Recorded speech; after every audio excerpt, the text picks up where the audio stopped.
8:31 p.m. ETCOOPERSTOWN, when Jeff Bagwell, Ivan Rodriguez and Tim Raines take to the podium for their Baseball Hall of Fame induction speeches on Sunday. In many respects there will be nothing remarkable about their time on the stage.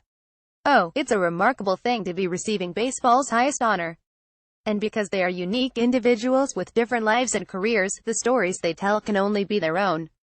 But it will be a familiar scene, and that's a good thing, because the annual renewal of this ceremony reminds us how this thing we all love is as embedded into our past as it is in the present. Yet there are many, myself among them, who would point out that the hall is not quite all it should be at this moment in time.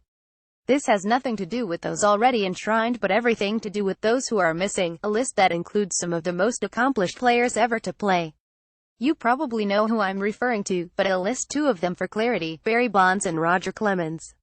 There are others who deserve to be in Cooperstown and have been kept out for similar reasons, but until Bonds and Clemens get in, none of the others have any real hope. That's why this year's Hall class is more than just another group of great players with wonderful, unique backstories and legions of fans swamping Cooperstown.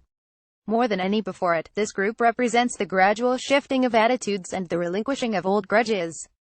Little by little, the Hall electorate is letting go of the moral indignation and embracing the certainties of accomplishment. If the Hall has been injured, this year's class suggests that it's getting better. Jeff Bagwell, Tim Raines and Ivan Rodriguez headlined the 2017 Baseball Hall of Fame class. He fell short of 3,000 hits. He never put up gaudy home run totals. And his career lacked major awards.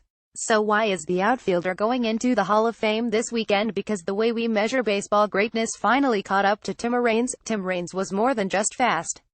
He was an incredibly efficient base stealer and a great hitter in clutch situations. Raines' long road to election is a separate issue, and I wrote about that wondrous development already. It's different for Bagwell and Rodriguez, who have long been lumped in with the perceived sins of an era. It took 7 years for Bagwell to get in.